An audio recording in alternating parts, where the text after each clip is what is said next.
between food delivery, going out to eat, going out to drink, getting transportation. That's $31,000 a year. You should be able to cut that in half with your useless spending. Useless is that's a strong word.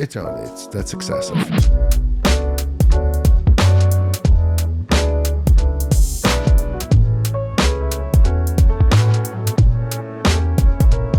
Dad.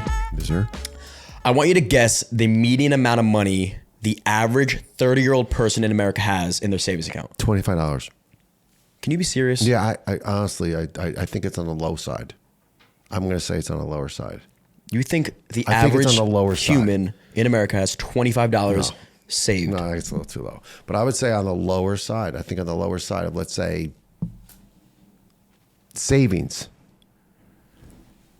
$5,000. I think it's on the lower side. It's 10. Okay. So I'm not so far off. And the reason I say that, because we obviously put some thought into some of this stuff. You're like eating your mic. You can it tastes so good. Like, moving on. It's making me uncomfortable. There we go. Is that better? I don't know. Good. Okay. No, I just think that most people, don't know how to save. B, are living literally, week to week. Mm-hmm. And maybe as a third variable, again, they don't know how to do it. They go about their day-to-day, week-to-week existence, and they're not put in a place that they even have a direction. All right. So not knowing is one thing, but not having a resource as an outlet to be comfortable with it is another. Right. Well, I think today I want to talk about the importance of saving, how to save, the fact that, like you said, there are so many resources out there today. Yeah. This is going to be one of them. Hopefully this podcast is a resource for somebody out there to learn a little more about saving their money and building true wealth over an extended period of time. Yep, sounds good. Hello, everybody. Quick reminder, Johnny Drink's Cocktail Smoking Kit is still on sale and available, but not for long. I think there's about 20, maybe 30 of these left, so if you want to grab one, hit that link in our description. But for now, enjoy the rest of this episode. Let's dive right into it. I think saving starts, obviously, with when you start to make money. So let's role play here. When do you think, as an American, because we're in America, you should start making money? Like, you should start getting a job? I think you should really start working as soon as you're capable and able, right? If unless you're going to college, and even then, if you go to college, well, if you have time or you can make time, you should work. Or even better, if you like things that money affords you, then you should work. Unless you have an outlet that mom or dad or family or someone else is going to help you, through that process and allow you to, let's say in this, in the example, go to college and not have to work. But if you're capable and able and you like to have things, you should get a job and you should work. Do you think that mindset has changed over the generations? Like, do you think your generation started working earlier than mine? I'm absolutely. I would think there's got to be a fact around that. Yeah, I think. Let's pull that one up. And I think the generation before my generation was the baby boomers, that they worked a heck of a lot earlier than even when we started to work. Well, they borderline had no child labor laws. Well, and there was no, there were no rules around. Like now there's a rule you have to be 14 years of age. Right. Was that rule, when was that rule? I don't think that was, I don't believe that was a rule when I was growing up, but I don't recall, it's definitely a rule now. But it's safe to say the baby boomer generation didn't have any such rules. There was, you could sell newspapers on the corner in New York City at 8 years old. Yeah. Literally. And that's probably what a lot of people did. Right. You can go door to door the way we did as in the suburbs when I grew up and sell newspapers. Okay. And that's what we did. Right. So I'm going to think there was no child labor laws at that point because we literally went around house to house and sold the weekly papers. Well, let's talk about the generations real quick. Let's categorize them. So I think the first one that I know of is the baby boomers. That was 1946, I believe, to roughly 64, something like that. I think 46 to 64, if I'm remembering correctly.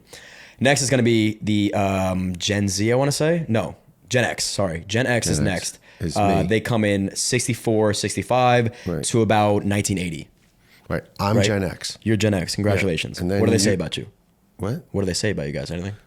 What do they say about us? I don't know. What do they say? I'm right here. What do you say about us? The running joke is like on social media. I don't know how often you're on social media. It's like when you have a Gen Xer preaching about like how I should have been investing and saving my money and buying houses, and it's like, yeah, well, you bought a house for $5,000 and a shoe, and we're trying to buy houses and they're millions of dollars. So like that's I don't the know. running joke is that like you guys think that we're so money dumb, but in reality, it was just a lot easier for you guys to save and invest.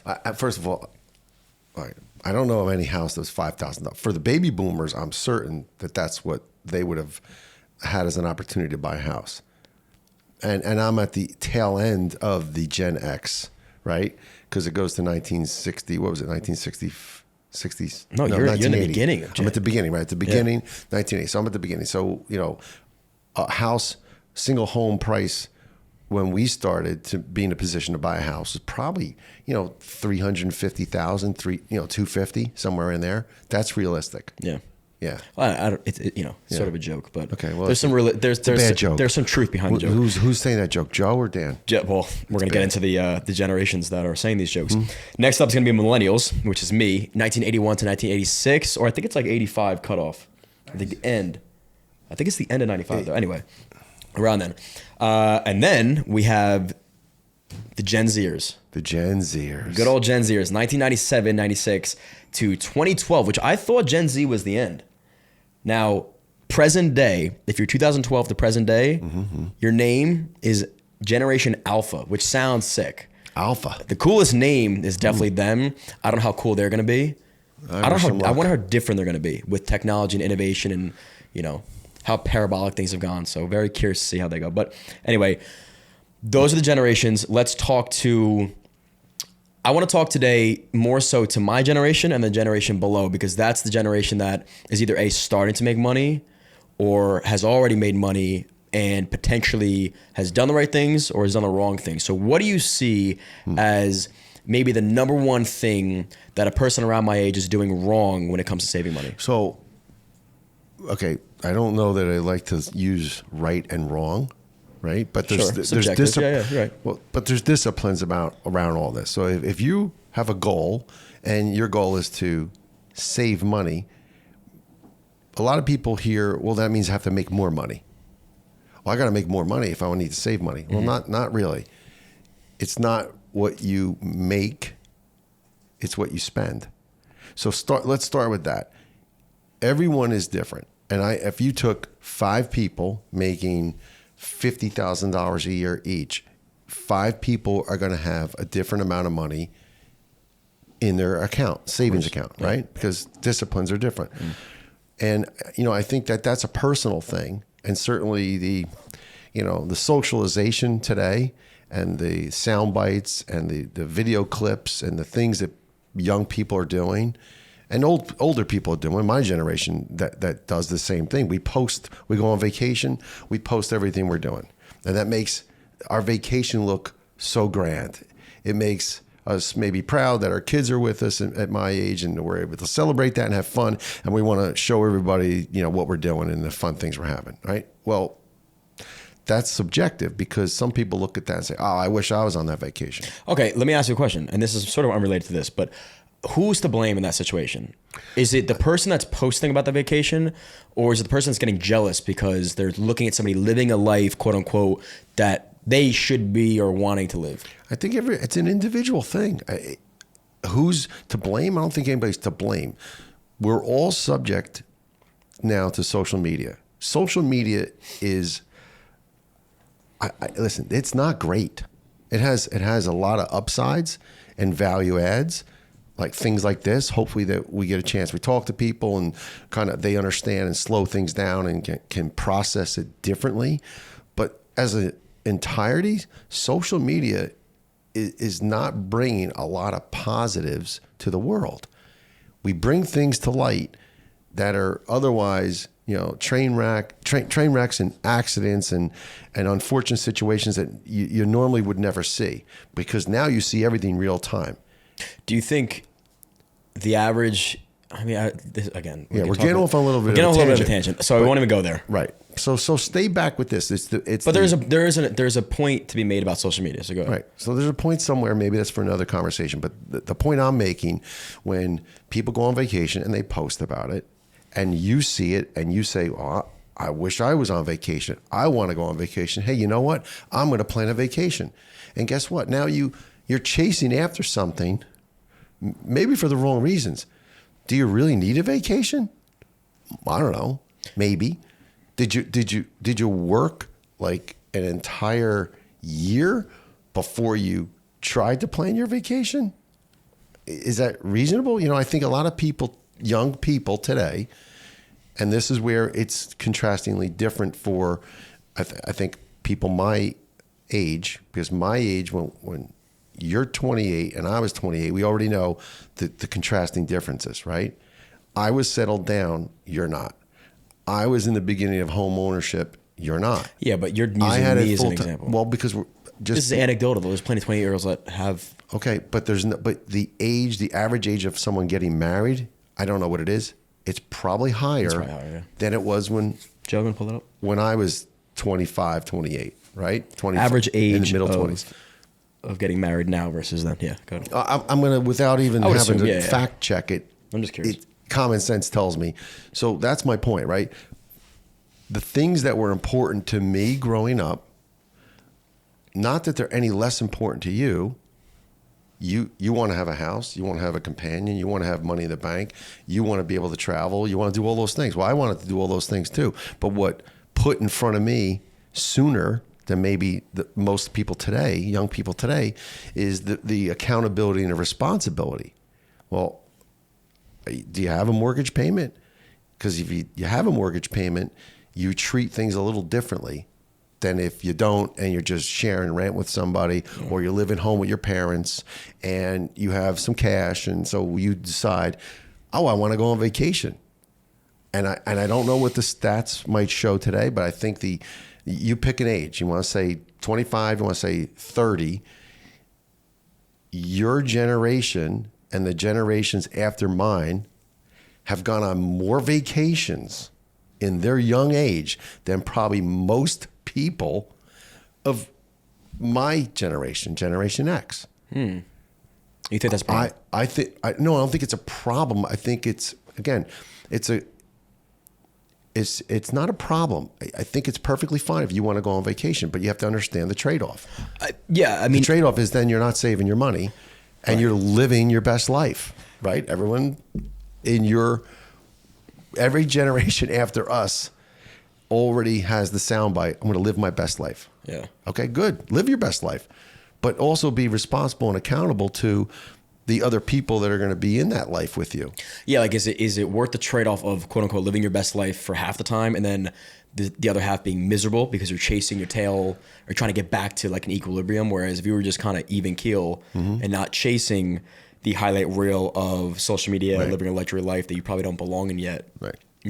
And we talked about off camera the reality of becoming wealthy at such a young age, like the reality of me at 28 years old, building and becoming truly, truly wealthy. Like I'm not talking about thinking wealthy. Yeah. It's a huge difference. Like difference between having money and being wealthy. Right. So me at 28 years old, even if, and I'm not using me as an example, if you're a wealthy athlete or content creator, you're making millions and millions of dollars, you may think you're wealthy and you live this luxury life of traveling and yachts and casinos and all that stuff, but you're still not as wealthy as the adult, the 50-year-old that has just saved money over time and amassed wealth just because of experience, and he's been doing it for longer than you. Know what the best example for me is? The best example for me today is there are a lot of young people, pick a number, let's say 30, that have crypto.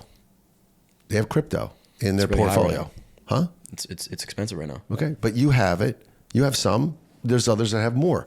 And they have $1 million of crypto. Millions of dollars of crypto. Okay, great. Now, I'm not doing anything right now by talking about that investment vehicle, and I'm not saying anything bad about it.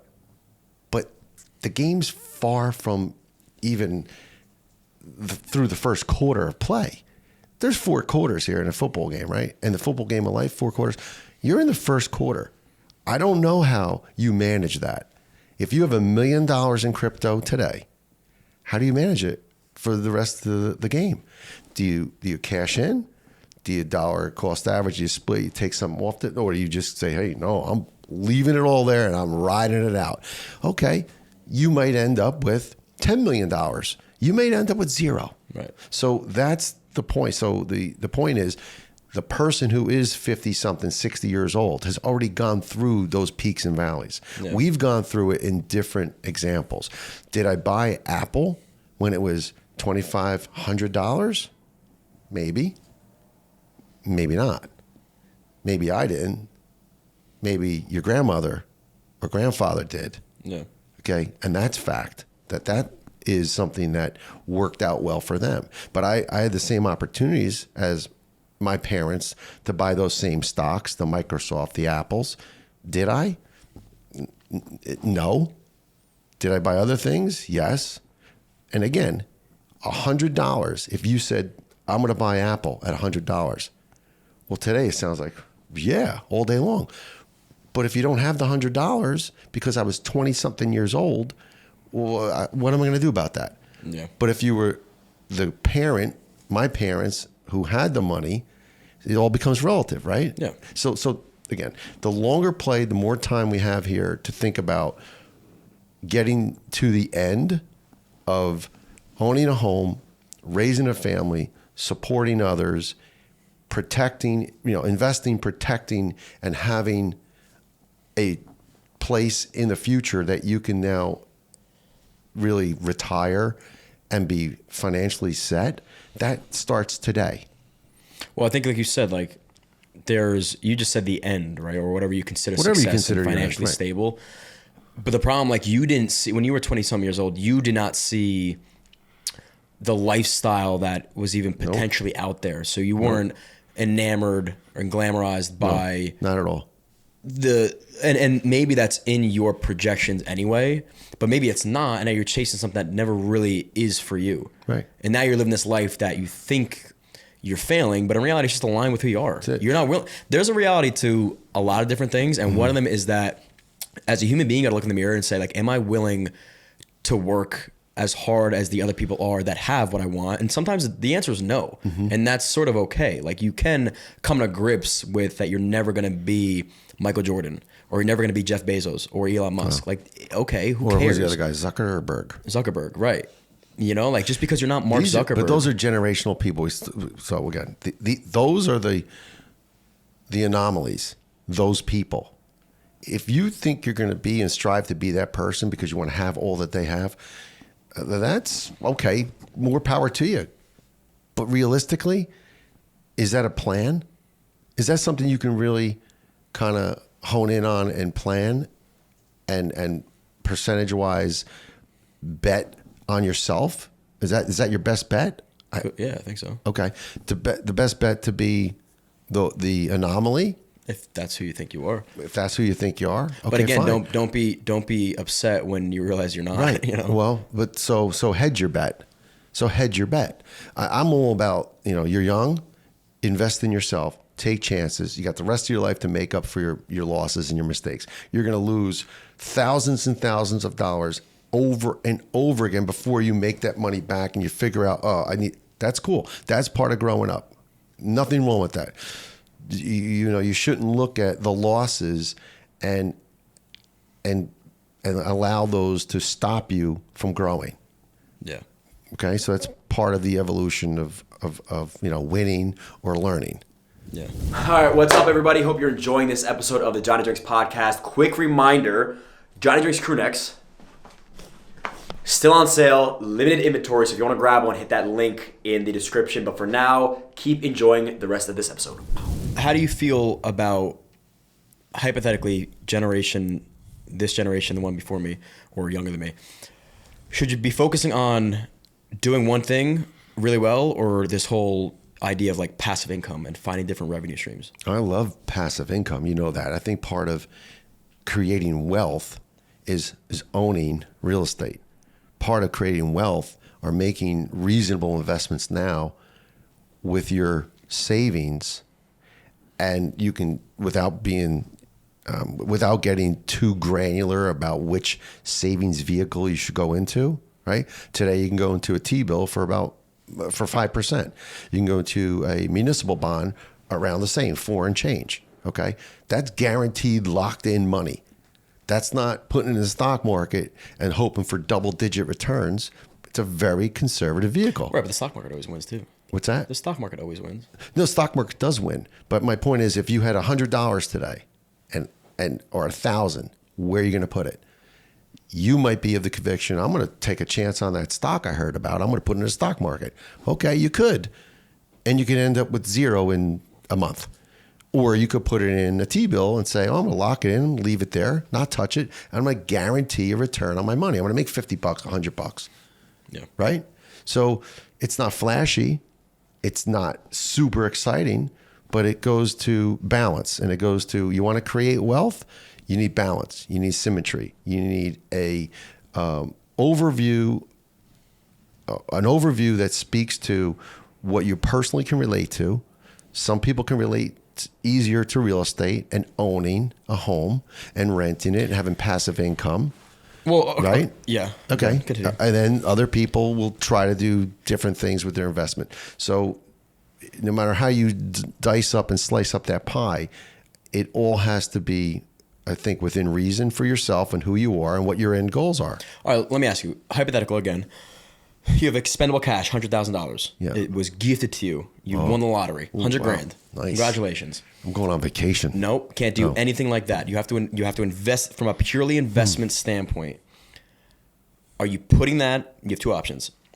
S&P 500 index fund, something that's going to guarantee it's going to follow the trend of the market, or down payment on a house right now today. Which one are you doing? Okay, so if I have $100,000 and I'm your age, You're my age. I am taking 75% of it, $75,000. I would use that to go buy a house, a piece of real estate, whether it be an investment property or a 2-family house that I live in one floor and I rent the other, or I go find a fixer-upper and I reno that. I'm going to use that money to go brick and mortar, roof over my head. Why? Because I feel very comfortable with that, and I'm certain that the real estate investment vehicle is one that withstands time and outplays, not outscores the stock market, but outplays in a matter of respect if you put the two side by side. You can make a heck of a lot more money in the stock market, but you have to be able to catch it in certain moments where take a little money off, take a little money out, put it aside. Right? Reinvest, dollar cost average. There's a different strategy than the real estate that I'm just going to own it. And yeah, real estate prices go up and down. But even if real estate prices go down, if I own a house and it goes down, it doesn't hurt me because I still have it. And I don't maybe necessarily need it. Or if I can't live there anymore, I can always vacate it and I can have someone else pay the rent. Yeah. You have a different option than you will maybe in the stock market. If that goes down and you have no money left, you're got to start saving. You have nothing. Well, I think like there's pros to both sides, right? Pros to the stock market is, number one, it's the easier investment, and I think that's what people don't realize about. Like you say, you invest in real estate. Is it easier? Yes, you click a button, you invest. Okay, and you don't have to touch it again. But it's easier because how much easier they make it easier on an app. Doesn't today. matter, app or no app. That's the easiest way to invest. Yep. So that's the thing about, again, my generation that wants all these different ways of making money. They look at real estate like, oh, I'm going to invest in real estate. You own a house. Mm-hmm. I have friends that own houses. I talk to people that own houses, and I am looking to buy a house. That's potentially could be a full-time job. Like that's a pain in the ass now. Slow work. And there's an opportunity cost to that, right? Yep. If I'm really trying to focus in, like I said, honing my craft, getting really good at one thing, become the best version of whatever that is. But now I'm focusing on owning my house, learning the real estate market, having to fix it up. I'm taking time and energy out of what I originally wanted to do. So again, the pros of the stock market would be it's easy, and return, like just basic straight up percentage wise, it's going to return more than the roast, more often than not than a piece of property. But it's a more aggressive play. I said that. No, but it's not aggressive. We're talking about strictly like an index. Like the index percentage, if you invested over time, will return more than a piece of property, for the most part. Stock market would. Correct. Yeah, I'm not disagreeing with that. But the pros of owning a house, like you said, you got to live somewhere. Right. So there's a quality of life thing. You feel satisfied and you achieve something because you bought a house. Yeah. You could then...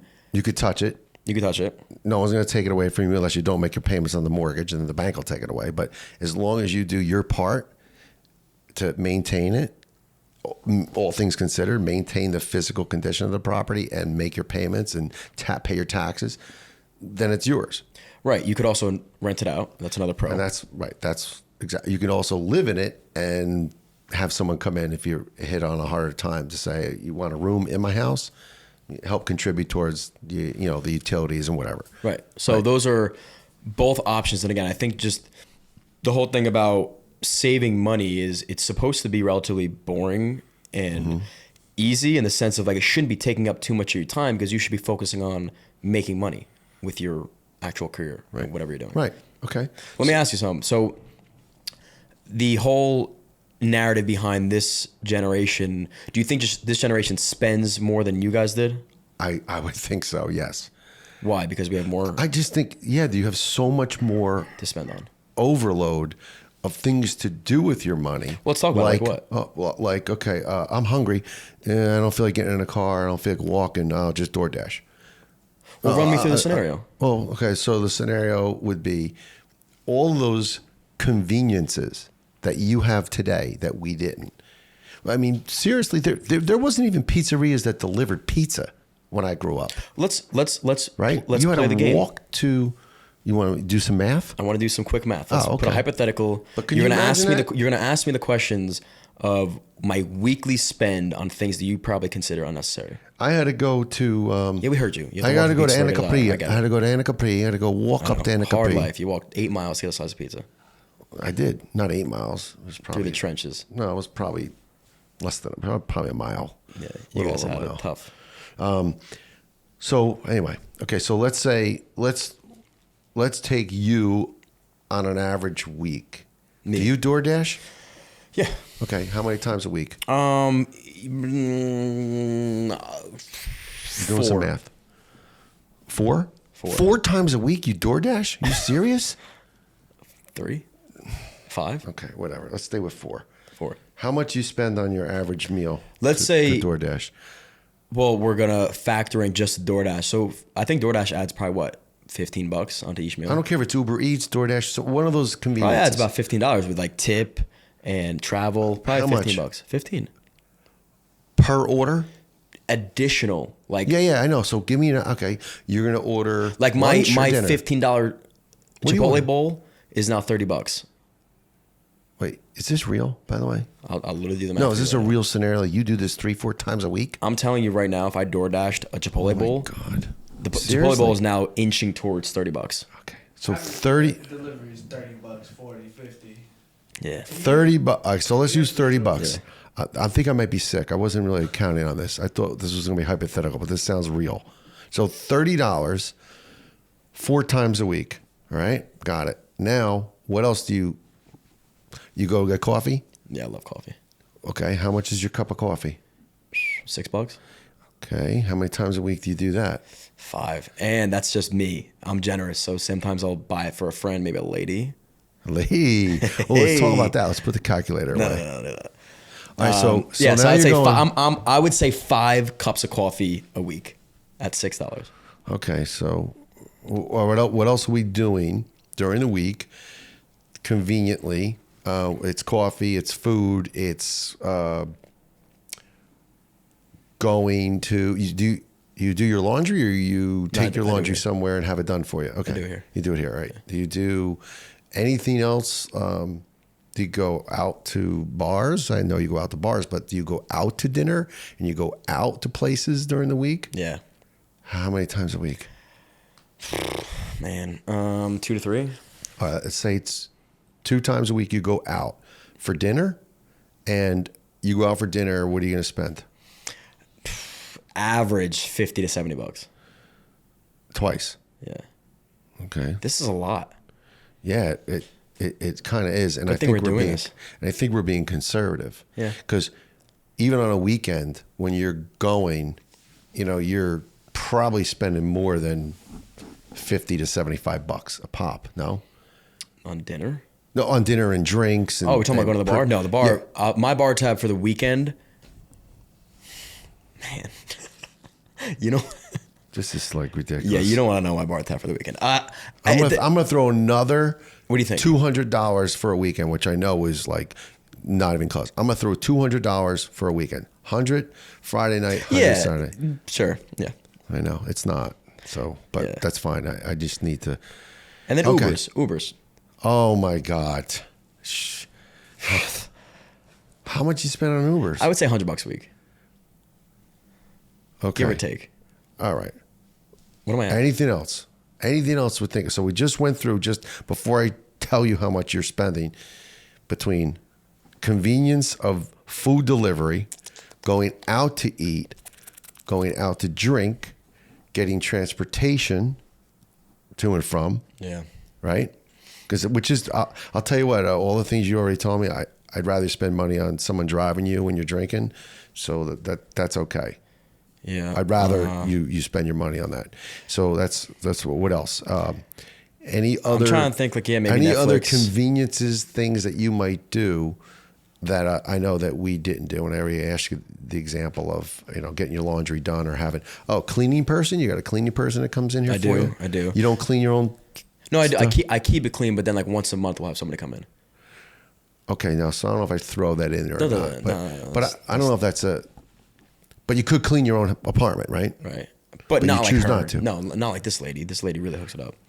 There's only 2 people that live here. You Yeah, can't but clean your apartment, do your dishes After a month, it gets pretty dirty. weekly. You don't clean it. Of course I clean it. I clean it every day. Okay, so let's say I'm not going to throw the cleaning person in Okay, there. That's stick with the fine. number you got right All now. right, so where do you think you are? This is on a weekly basis. Damn. Where do you think you just threw that 1,000? number out? What am I at? 1,000? No, well, that was 600. That's not bad. Well, that's fine. 600 really times how many weeks? I'm sorry. 52. I'm starting to 52. I can't even think clearly. That's $31,000 a year on a lot of things that I bet you that's super conservative too. That's probably well under by another 5% or so. Man. $30,000 Yeah. on really a lot. What you said was just food and drink. Right, but there's there's a quality of life to this. What am I going to not go get coffee? No. Yeah. You don't have to go get coffee 5 times a week. You can make coffee. You have a nice espresso machine there. You can make your own coffee. Do you have to Uber Eats 4 or 5 times a week? No. Go down and go to Chipotle, or I don't know, walk to wherever you got to go and go get your bowl. You cut that in half. Yeah. If you cut this in half, you're saving $15,000. Well, that's a really good You point. cut all these things in half. You just made $15,000. Oh, look at that. And you still probably didn't deprive yourself of the. You're not going to be able to make that bowl in your house. I get that. And some people don't have the skill set to even make eggs. Okay, I get that. So we didn't talk about the smaller things like a bagel in the morning and the coffee and the this and the that. So there's enough to be said. If we just came up with a number of $30,000 for you on a conservative side, you should be able to cut that in half. Yeah. With your useless spending and make some other Useless is habit-forming. that's a strong word. It's John. That's excessive. Yeah. That's a lot. Well, let's play a little game to You know, follow if you up. took that $15,000 That's what I was just about to at do. the rule, what's rule 72 say? Rule 72. Rule of 72 says that assuming 2 things. Number one, you're compounding your interest, and the interest rate is within 6 to 10%. Right. That you take the number 72 divided by that interest rate, and that's how long it'll take you to double your investment. Okay. Or if you said 10%, 7 years, every 7 years your money doubles. It'd be 7.2 years. So, yeah. so okay, it's 7 years, you double that. And then But that's that again, that's doubles, and that assuming doubles. that's assuming an interest rate of 10%. I want to hold on. Can we do this now? I don't have the ability to do this in my head, and I'm not going to pretend to. I have a Let's go here. Let's find this app. See if there's got to be one of these apps. Okay. There's got to be one of these apps that you can do, right? What is Type it into Google. What? Type it into Google. I am. I'm gonna do it right now for you guys. Okay, we're doing. I'm doing a compounding interest. A live hypothetical. If I didn't spend so much money on Starbucks, how much I could be making. But again, like that's assuming that I'm just taking that money and investing it. Here's an interest calculator. You guys could do this. You kids know how to do this. Okay. Initial investment. You ready for this? 15,000. Yeah, there you go. Half. Okay. Monthly contribution. We're going to say 0. We're not adding this to it. We say once a year. So if you said, okay, this year I'm going to save, I'm going to put it away, and you put one lump sum in. Okay. Just for the argument. Let's say we did this for, you're a young guy. Let's say you did that for 30 years. You let it sit for 30 years. 30 years? Just you let I'd it sit. I'd be 60 years old. Do 10 years. What do I care about with 60 years old? Okay. 10 years. What kind of interest rate? You want to say 7? What kind of interest rate? 7%. All right, we'll say 7%. What did the market return last year? I don't know, but like the easiest way for me, I have like a Marcus account. They give me like 4 or 5. Yeah, that's a We're little going to do compounding it annually. All right, in 10 years, so in 10 years, it's about $30,000. Wow. And you didn't do, I mean, you just doubled your money, right? Nice. And you didn't do anything but maybe eat in 2 times a week, 2 or 3 less cups of coffee. Yeah. Half of what you said you're doing, if you did that and you put that money away, you just doubled it. Wow. At a very conservative interest rate. I should keep that in mind. You should keep that in mind. And you should also then, so if that sounds unrealistic to anybody, then how about you just, let's back into it another way too. So if I said it's $15,000 and you want to divide that 52 weeks a year, right? That's $288. So do you think you can save $150 a week? $150 a week? Yes. You could. So it's now if you take the liquor's the one that gets you. So now if you take $150 a week and you put that away and you compound that, let's say 0. We do a 0 interest. I don't know. And I hope I'm working this correct. So 150, 300 would be 600 a month. Right? Let's say 10 years, 7%, compound it. Let's compound. Let's say it's daily, right? So now you're going to put it away each week and it's going to compound. Putting away what? $150? $600 a month. Okay. What about it? Wait, did I do that right? Let me read this. So no initial investment, $600 a month contribution. Right. Right? For 10 years at an estimated 7% interest rate where the interest compounds daily. That says over $100,000 in 10 years. Yeah. Well, that's $600 a month times 12. Yeah, $7,200. Wow. In 10 years. Yeah, 10, $7,200, $100,000. All because I drink a little bit. I mean, guys, unless I'm using this calculator wrong, but listen, the point is there's magic in compounding interest, right? Right. There's something to be said about disciplining yourselves and putting, if even the slightest bit of pocket change away, like I do, like that over there. I don't know if you want to bring that into this scene yet, but that's like any little bit that you save is money that's otherwise, again, disappears, but it's in your... Go ahead, you can show them. Your pocket. You want me to show you guys? Go ahead. Put them right there, give them a mic. Yeah. Hold on a second. Hold on. Let me show you what I do. So I've been doing this since I was in high school. And not this specific... Not this specific 5-gallon. I always had a little red box, and when I come They home can't from see high it. school, It's hold on the floor. It's heavy. I think you can handle it. How much you think this weighs? That's heavy. Probably 70 pounds. Yeah, this is heavy. Yeah, it's heavy. All right. You're talking to nobody right now. Sorry, you can't hear, guys. Those who are listening, sorry you can't see this, but I have a 5-gallon water jug in front of me. That's And not 5 gallons. This is 5 gallons. That's got to be more than 5 gallons. It's a 5-gallon standard water jug. I mean, do they make a different size? I guess they might make a smaller one, but this is. That looks big. You want me to call my friend at Poland Spring? No. Oh. All right, so this is 5 gallons. Actually, now you're going to make me read it. I can't read it because it's upside down. It says net contents 5 gallons. All right, so we have a 5-gallon water jug. When I was in high school, I used to take my pocket change. And back then, you know, you had more change because everything, there was no credit cards. So it would be 50 cents, you know, lunch when you spent your $3, you had your $3, $4 for lunch, and you come home and there's a 25, 50 cents left over, okay, whatever. Or, you know, you roughed up the kid in the hallway and you took his 50 cents. Yeah. You know, not me, I'm just kidding. So you would take the change and put it in a box and you save it because that's the way we existed. You didn't have the chance to go out on the weekend.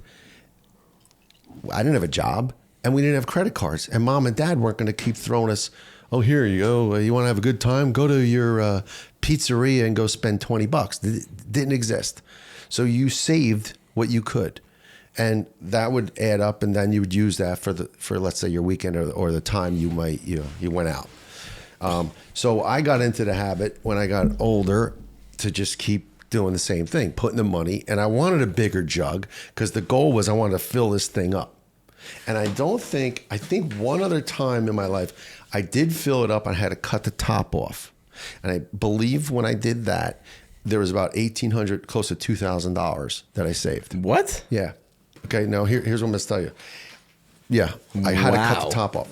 This would be a newer one that I started. I started this in... Where are you finding coins? So hold on. You were born in 95. Yeah. We were in Fox Hill Drive.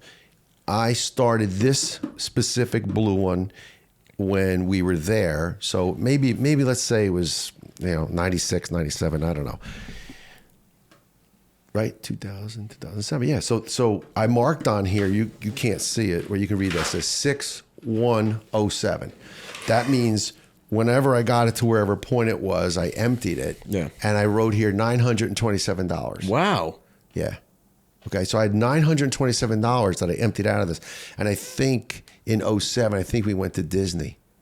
How old would you have been in 2007, 12? 12. Do you remember going to Disney around 12, 11, 12, 13 years old, somewhere? Something like that. So that, if I remember correctly, I was saving money because I said, I want to take the kids to Disney and I want to have a little, fun cash, whatever. And this is what I pulled it from. Wow. $927 in 07. Then I started over. So it was empty. And now this says 10, 15, 13. So this I've been saving since October 15th, 2013. And I haven't touched it. And this is, I don't know, what'd you say? It's an eighth, it's not even a quarter, maybe just over an eighth, somewhere, a quarter full. And it's every bit of 50 something pounds, this thing, right? And so, I don't know, I'm going to let it go. I don't have as much change as I used to. Yeah. So this is a slower, longer play. All right, but I want to leave this thing. I'll come back to it. We'll come back and we'll see where I can get it here. All right. When I'm your age, we'll have. Do you have any change on you right now? I have none. I don't think I've touched I haven't touched change. Any of you guys got any change? No one's got a coin? Pennies are worth less than the cent that they're valued at. Yeah, but well. there's some pennies that are worth. Yeah, there might be and who knows, at the bottom of this. We could be rich in this. The bottom of this, they're what? Who knows? Really? Yeah. And they still make it. So anyway, let me put this down. But I want you guys who are listening that, you know what wealth sounds like? It starts with that. Yeah, that's what it sounds like. And you know who you guys out there are watching? It's corny. Get yourself a jug. Start putting your change in there. Use less credit cards. Find greater value, maybe even your debit card, because then you're only spending what you have. And put some cash in your wallet. And when you have change, get yourself a jug, container. It's a little saving spot. And it's fun. See? All right. It's a blast. It is. I'm sad I don't get enough change anymore. I can't fill it as fast. Well, that's because you're using your credit cards or something. So use cash. People, listen, they're giving you, by the way, here's something else we got to talk about that's very different. You use your credit card now, what do? Cash back. No, well, that's true as an incentive. But no, they charge you 3%. Oh. So now that's another variable that gets thrown into the mix. And you may think it's not a lot, but you want to do that math real quick? Sure. So let's say over the course of normal credit card spending, we just figured out you spend $30,000 on incidental stuff. Yep. Let's say over the course of a year, your credit card bill, is it safe to say you might spend $60,000, $70,000, $100,000 on credit cards? On credit card bills total. No. No? No. No, on everything It that would you be do. the 30. That's it. On everything you do. Everything I do. Anything else you do? What else do I do? You book an airline ticket that goes on a credit card. Oh, okay, sure. So not everything is going to get hit with the VIG, but all the restaurants. So let's say there's $50,000. Sure. Okay, in things you put on your credit card. Now they're going to charge you 3%. 3% of 50,000 is $1,500. Oh, That's $1,500. Yeah. That you just gave away. that you. Yeah, what are you going to do? Not use a credit card? No, not use a credit card, not use your Apple Pay, but these conveniences take you off of maybe the mark. Distract you enough so that you're spending money in places that you don't need to. Maybe there is something to be said about you get paid bi-weekly 26 times a year. Let your first 2 weeks of that pay go right in the bank and stay there. Don't touch it. Maybe the second pay period or the last pay period in a month, you go cash. Cash the check, right? Go cash. Now you have money in your pocket. And that money in your pocket may only be, I don't know, $500, $300, $1,500. You pick, but have cash in your pocket and say to yourself, you know what? I'm going to use it. I'm certain the small business owner, the restaurant owner, the waiter, server, the bartender, they're going to appreciate the cash. So there's some freedom in controlling that as well. So now you only spend what's in your pocket. Right. How much, do you have any cash on you now? No. I mean, I'm in my house. Well, how much cash do you carry? Let's say like $70 on me. Yeah, not much, right? And that's fine. But you should always have some cash on you for that reason. So rather than pay the 3% at a restaurant, which it doesn't matter to them, you're helping them, and that's fine too. But you should consider, you go get your hair done, you get your nails done, you get things done just because it's everyday part of life. Yeah. I'm certain that those businesses would probably just appreciate the cash. Yeah. All right. Well, anything else? No, that's good. Okay. Maybe let's break it down. Break it down. 1, 2, 3. Break. All right. Let's break it down. Let's get a little synopsis of the episode / your thoughts on ways to save. Number one would be we're spending. Hit him with the question. Hit him with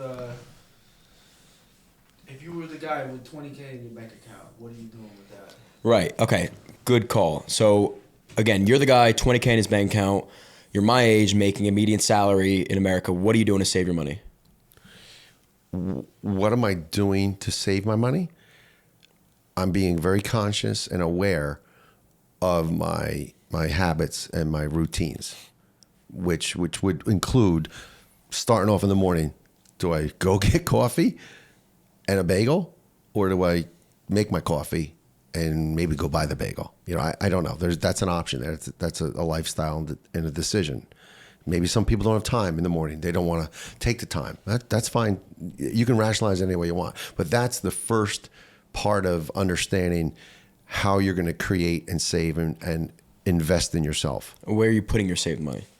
I'm putting it right in the short term. I'm putting it in probably just a checking account, something I can have access to, and I can watch. And then as it grows, I'm not making any interest on it, but it's there. It's easy in, easy out. I'll take it and I'll invest it into probably some sort of savings account or which is not going to get you much of a return today. So call it 1%, but you can also, like we said, put it into a T-bill as you amass a little bit more and set personal goals for yourself. Yep. All right. So if you save $10,000 in your checking account and you know it only takes $2,000 or $3,000, $4,000, $5,000 a month to run your household, you know your number. Well, take that money and go put it somewhere. Yep. There's plenty of investment vehicles, conservative vehicles that you're not going to lose on. Right. Another point you said, less vacation, more work. Well, not. I don't want to say more work. Just there's daycations. There's things you can do that don't cost a lot of money, that don't require you to go on an airplane or a boat, right? You can go for a car ride. Then go down to the Jersey Shore. You want to have a little day off for yourself? Spend a day or two, right? You can go, and that's the other nice part about what you guys have as an advantage that we didn't. We only had the option of go to a hotel. I got to pay $125, $150 for a hotel. Where? Whenever. I'm talking about when I grew up. I'm talking about now.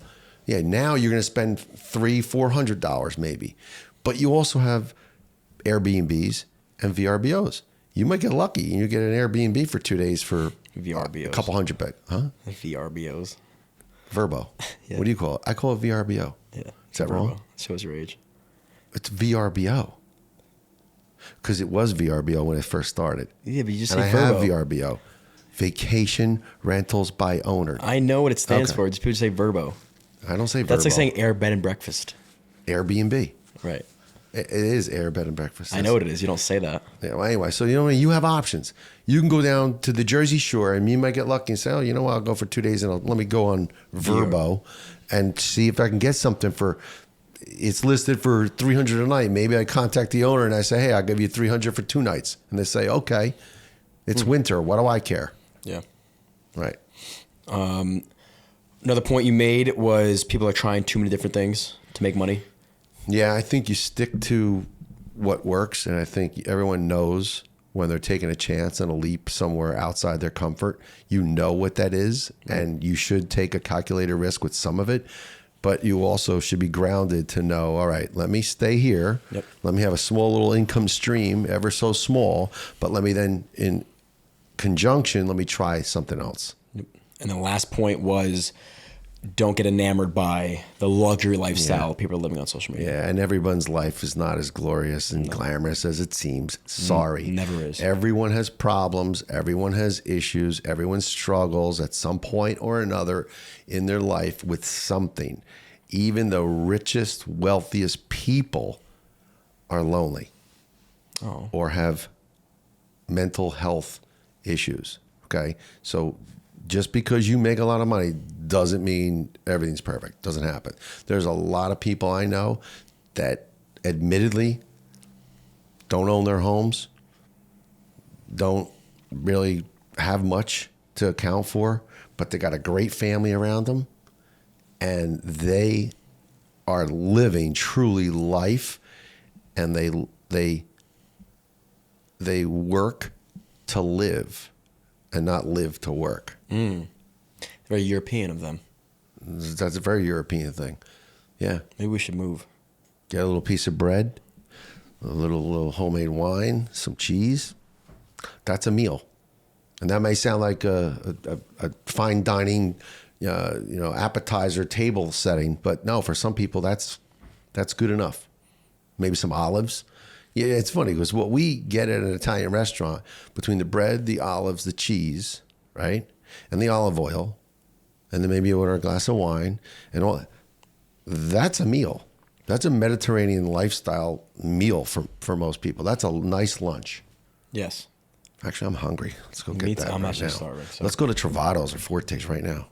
Quick plug for the boys. All right, guys, that's it for today. Hope you guys learned a thing or two. If you have your saving tips, leave a comment below. But that's it for today. Like, subscribe, share, all that fun stuff. See ya. I am hungry, though. I got to tell you.